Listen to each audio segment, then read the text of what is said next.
Hey guys, Robin here, and welcome to another movie review. Now, I know I said that I would upload a review of a movie I filmed with my mom's iPad that would explain everything, but there was an error with that video.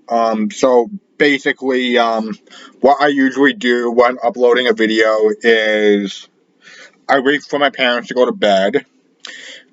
I start the upload, I open another tab, and I start playing a video, and I put it on autoplay. So, because your computer won't go to sleep if it's playing a video, so I would mute it, and then I would dim the and then I would dim the computer screen to the point where it looked like it wasn't on, and then I would just roll over and go to sleep. Well, apparently I can't really do that with this laptop, because it went to sleep and I had to force shutdown. I had to force this thing to shut down. And that was the first of 3 times it happened yesterday, but it's working fine now, so anyways. The video was only 14% uploaded, and I was like, oh, okay, it probably quit like 20 minutes in. No big deal. It's Sunday. I'll just wait for my parents to go to church, and then hopefully it'll upload before they get home. Nope. Not only was church canceled because of the pandemic, I don't know, but my mom, who by the way is a minister, live streamed the service. So that meant so yeah, basically, if my parents are home and they're awake, no uploading anything because it uses too much bandwidth. Now, anyway, now I'll try and get the planned review out for next Sunday, but but for today, we're going to be reviewing a movie I was quite obsessed with when I was during my final couple years of school. John Carpenter's Christine. Now, Christine is one of the essential killer card movies. Now, it's amazing. It's not really amazing.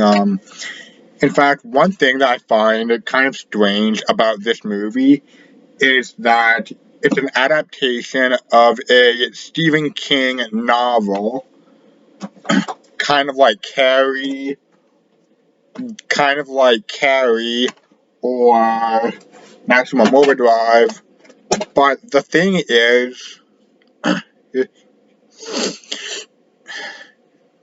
that is made by John Carpenter, who made such classics as The Thing, um, Halloween, and Assault on Precinct 13. So, like, but nobody talks about this movie. Well, like, aside from smaller YouTubers like me, like, no one really seems to be talking about Christine. I mean, like I just said, like I just said, like because I mean it's an adaptation of a book written by one of, if not the best horror authors of all time, Stephen King, but it's also directed by one of the best horror directors of all time, so it's just, this movie seems to have kind of faded into obscurity, but I mean, it's a good movie. In fact,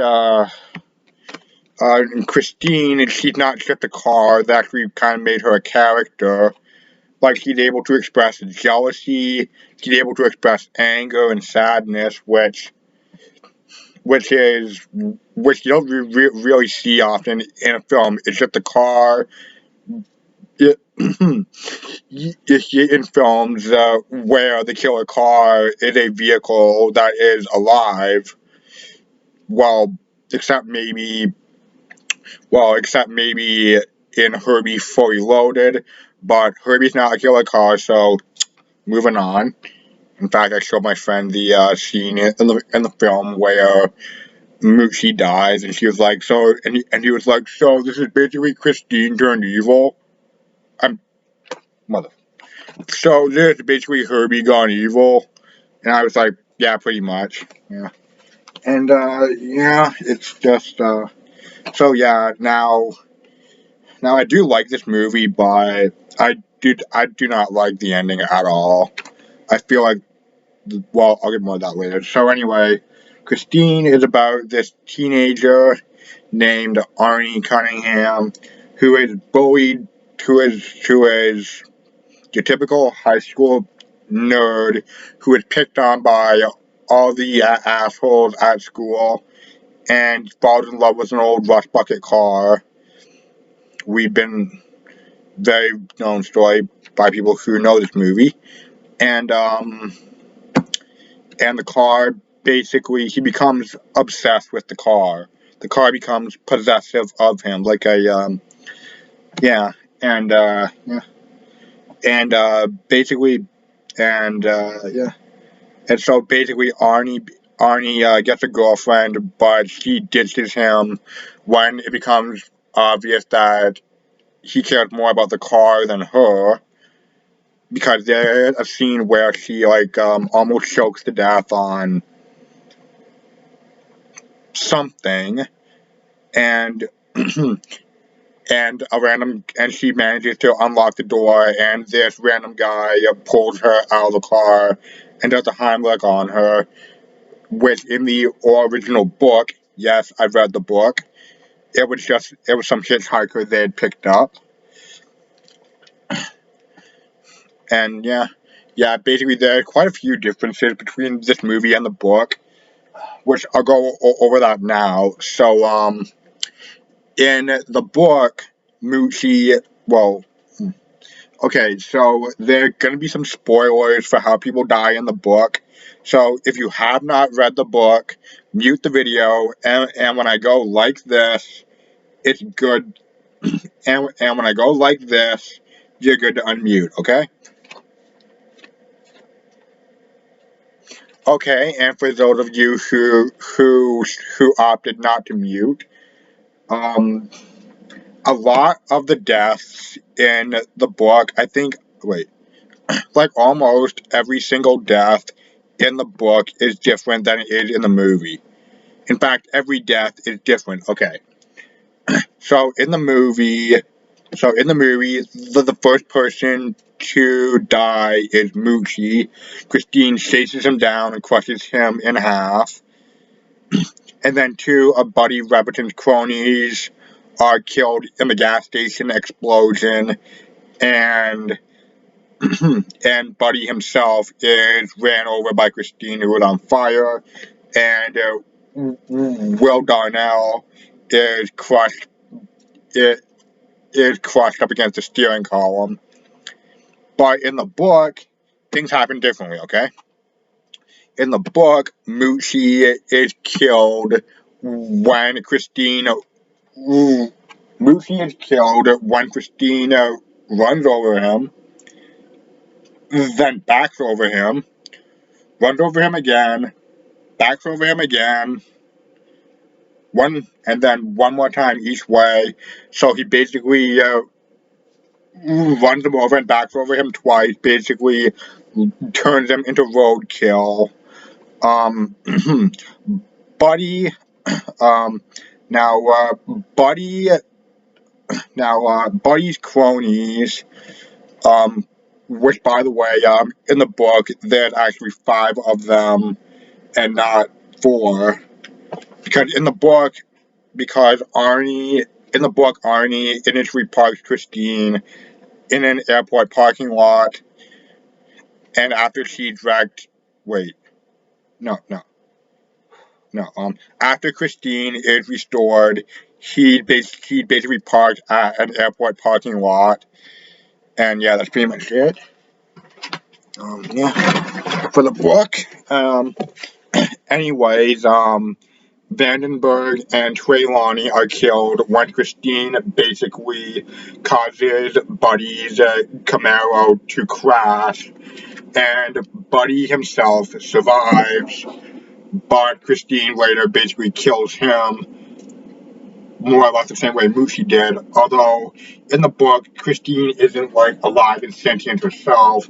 She is just possessed by her late owner, George LeBay.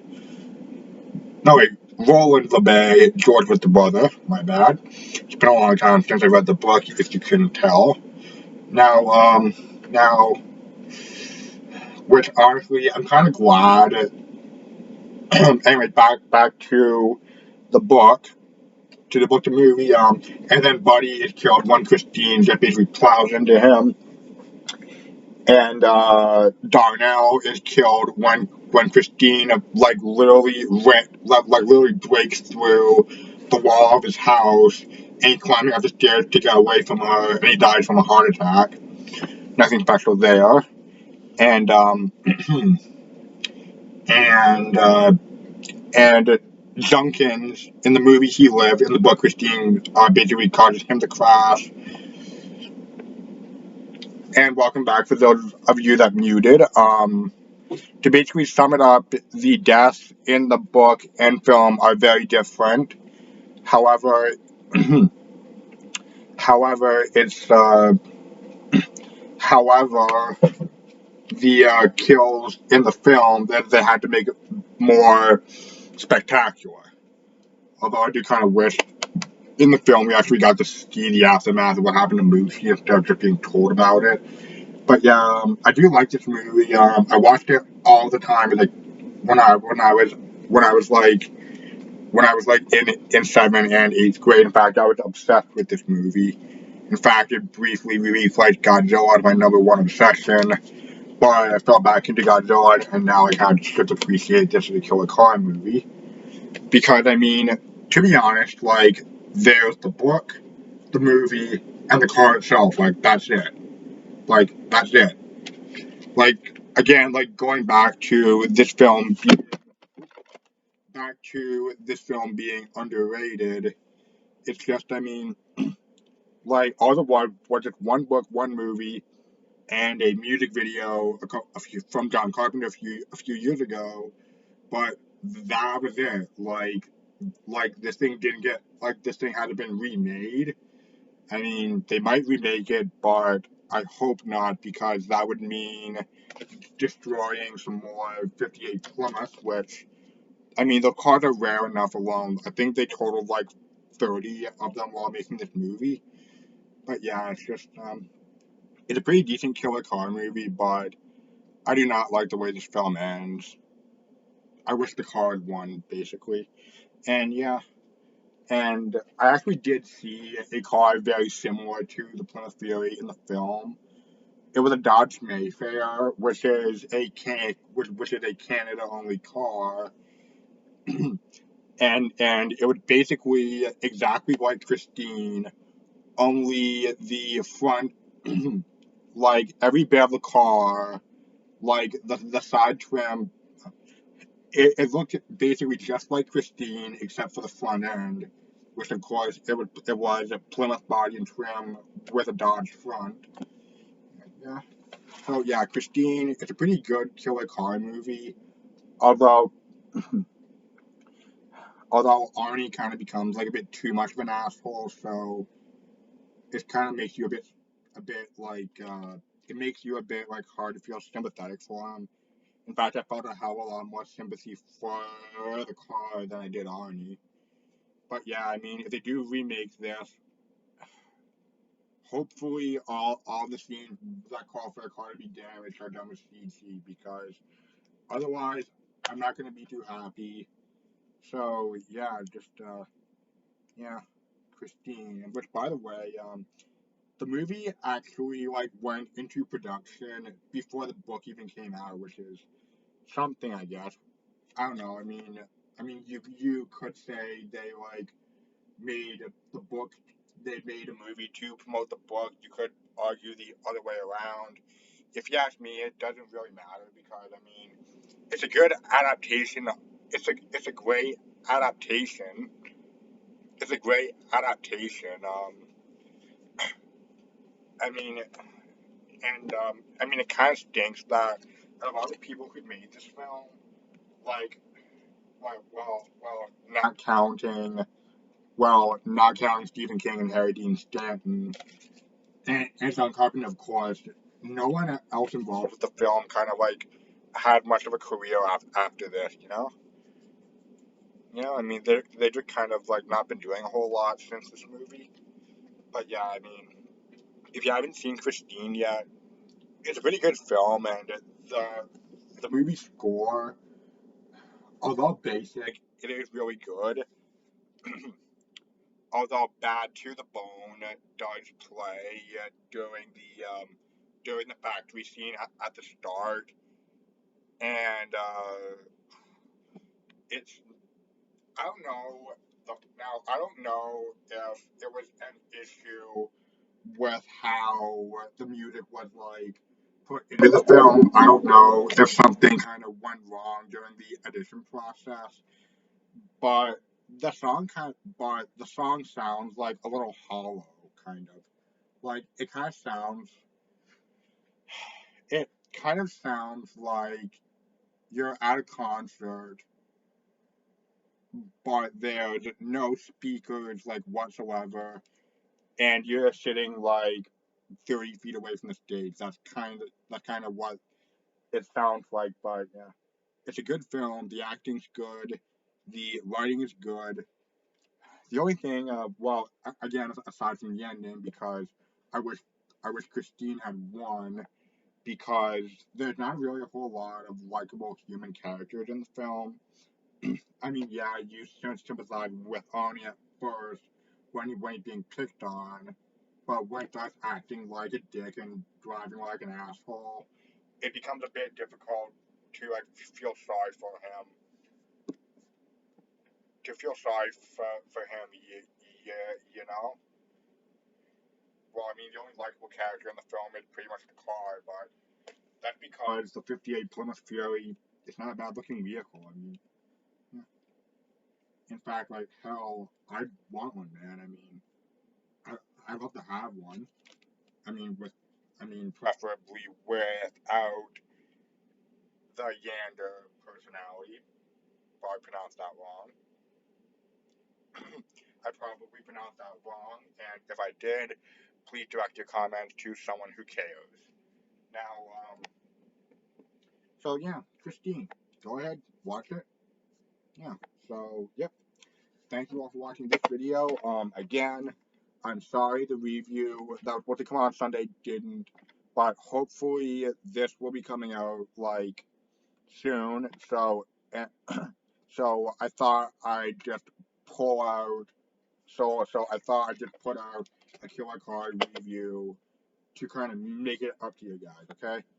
So yeah, I'll see you all soon. I'll probably upload another video between now and Sunday, because I got over 1,300 movies on VHS, so I got plenty of material. So yeah, thank you all for watching, and I'll see you all soon in the near future. Peace.